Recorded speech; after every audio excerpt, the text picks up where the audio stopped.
Hola a todos, en el vídeo de hoy vamos a continuar con nuestra serie sobre la historia del Islam y recordemos que hemos estado hablando acerca de los diferentes califatos. El último del cual hablamos se trató acerca del califato fatimí y vamos hoy a hablar específicamente del surgimiento de otro califato rival durante este periodo. Hago referencia al califato de los omeyas de Al-Ándalus en la península ibérica, lo que hoy es España y Portugal.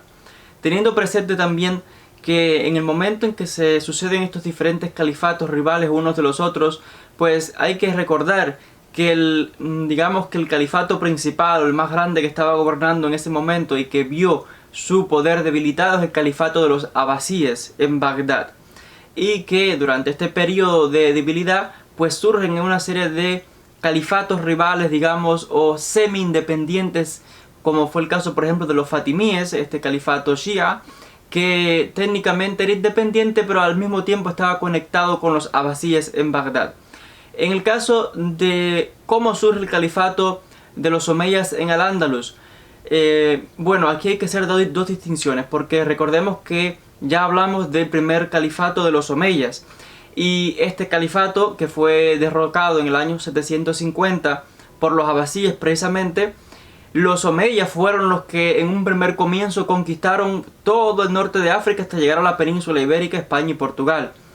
Pero cuando en el año 750 los abasíes toman el control, masacran a toda la familia de los omeyas, que tenía la capital en Damasco, en Siria, y el único que escapa pues va a ser un príncipe omeya, su nombre Abd ar-Rahman I. Abd ar-Rahman logra escapar y salvar su vida, y por diferentes países tiene que deambular, tiene que marchar a Egipto, hasta que finalmente logra irse muy pero muy lejos, donde no le pueden alcanzar los abasíes, y ese lugar se llama Al-Ándalus, en la península ibérica. Y es allí donde cuando él llega en el año 755, un año después, luego de pues lograr una serie de apoyos de la gente local y del apoyo militar, pues logra hacerse con el control de la península ibérica, en este momento de la zona controlada por el Islam. Y sucede de que él no se declara automáticamente un califa independiente o rival al califato de los abasíes en Bagdad, sino que simplemente Abd ar-Rahman I y sus sucesores van a gobernar por los próximos 100-150 años aproximadamente, y se les va a conocer como los emires o amires, que, o sea, comandantes o príncipes en este caso del Islam. Y de ahí lo que se llama el Emirato de Córdoba, porque Córdoba se convierte en la capital. Córdoba pues es símbolo indiscutible del poder islámico, en este caso conectado con, siempre ha sido como capital, ¿no?, del mundo islámico principalmente.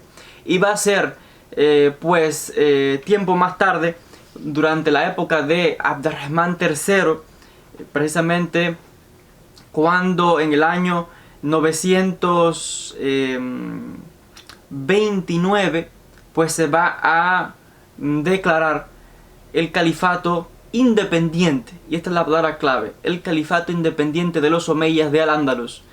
Y vamos a tener de que esto es una época pues muy importante que tener en cuenta, porque es marca el comienzo de este califato que estamos analizando, que va a estar en función desde el año 929 hasta el año 1031, cuando pues por diferentes motivos se fragmenta en pequeños reinos de taifa y finalmente desaparece. O sea, conflictos internos, digamos, que dentro del mismo mundo islámico. Algo interesante acontece cuando los musulmanes de Al-Ándalus, de la península ibérica, pues se independizan de Bagdad. Al mismo tiempo que los musulmanes se independizan pues digamos, de los abasíes, los judíos que vivían en Al-Ándalus también se independizan, digamos, ideológicamente o religiosamente de los Gaonim, que estaban precisamente en Bagdad. Y es algo muy pero muy interesante. No estoy hablando de que estuviesen peleados ni nada de eso, sino que me refiero que ahora, de la misma manera que el poder del califato de los abasíes fue disminuyendo y su influencia fue disminuyendo, la comunidad judía que estaba precisamente en Bagdad y en estas zonas de Irak, su influencia también fue disminuyendo. Y llega el momento en que cuando ocurre este despertar, digamos, de el mundo islámico en la península ibérica y se declara el califato de Omeya, pues de igual manera los judíos de allí, que también estaban prosperando bajo los musulmanes, pues técnicamente se independizan, y ahora el centro del mundo judío, de los grandes maestros, de los grandes rabinos, del gran mundo intelectual, pues se va a trasladar desde Babilonia hasta Al-Ándalus en la península ibérica. Y es cuando vamos a tener lo que algunos debatidamente llaman la época de oro del judaísmo español o sefardí. Y digo debatidamente porque este término de edad de oro del judaísmo pues es un término que últimamente los académicos y historiadores han debatido muchísimo, porque lamentablemente es un término que ha sido distorsionado. La realidad de la comunidad judía en Al-Ándalus es cierto de que en este momento, pues digamos con Abd-ar-Rahman III y durante el periodo de Al-Hakam II del 912 al 976, podríamos decir que pues tiene un momento de florecimiento. Pero hay una diferencia entre un florecimiento cultural y una edad de oro, digamos, de la comunidad judía como tal. Porque no hay que olvidarse que el judío como tal en tierras islámicas, igual que en tierras cristianas, es ciudadano de segunda. Son dimíes que tienen que pagar un impuesto llamado jizya para protección. O sea, en otras palabras, son personas protegidas por el califa en este caso. O sea, si quieres protección, tienes que pagar. Y tampoco puedes alcanzar posiciones en el gobierno, o sea que hay una discriminación aquí. Siempre está la superioridad del musulmán por encima del judío y sobre el cristiano, etcétera, etcétera. ¿Qué quiero apuntar con esto? De que es cierto de que la comunidad judía siempre ha florecido o ha estado un poquito mejor, digamos, bajo el Islam que bajo el mundo cristiano. Pero no significa para nada, como han fantaseado diferentes viajeros en el siglo XIX, de que era la edad de oro. Este periodo del siglo X era una época en que cristianos, musulmanes y judíos vivían de maravilla, aquellos eran vecinos que se amaban casi, como los ponen de una forma idealizada. Por supuesto, que más quisiéramos que fuera así, pero la realidad no era esta. Ya mencionaba de que las mismas leyes imposibilitaban la ejecutación o la implementación de esta maravillosa cultura tan unida, de tal envergadura como se ha querido idealizar, que en muchos casos ha sido por viajeros y que por motivos políticos también se distorsionó más tarde. Ya les decía que es cierto de que hubieron ciertos califas y gobernantes que en su mayoría se hicieron de la vista gorda en cuanto a las leyes islámicas, se hicieron, digamos que eran un poco más laicos en comparación, y pues ya les decía que como que ignoraban en diferentes momentos específicos por ciertos años, digamos, esto, y empleaban a ciertos judíos en las cortes. Por ejemplo, en el caso de Abd-ar-Rahman III, su visir era un judío, Hasdai ibn Shaprut, que era un judío muy capaz realmente por los servicios que le brindaba la corte, y por tanto era tan imprescindible que el califa lo utilizaba. En el caso del Hakam II también. Entonces encontramos ciertos gobernantes islámicos que, yendo en contra de las mismas leyes establecidas, pues en este caso empleaban a ciertos judíos para posiciones importantes. Tampoco eran que eran todos judíos en posiciones importantes donde quieran, no, eran ciertos judíos aquí y allá que en su momento prosperaron, igual que en ciertas partes del mundo cristiano, pero en la mayoría de todo el conjunto de la época, de los años que los judíos estuvieron bajo el Islam o bajo el cristianismo, no hubo tal convivencia maravillosa como se quiera apuntar. Vuelvo a repetir, ¿qué más quisiéramos que fueran estas relaciones? Pero en realidad no fue así. Hubieron ciertos destellos, diferentes momentos, hubieron personalidades importantes, pero una cosa es un florecimiento cultural de cierta tolerancia, un poquito mejor en comparación con el mundo cristiano, ya les decía, y otra cosa es lo idealizado que se ha querido apuntar.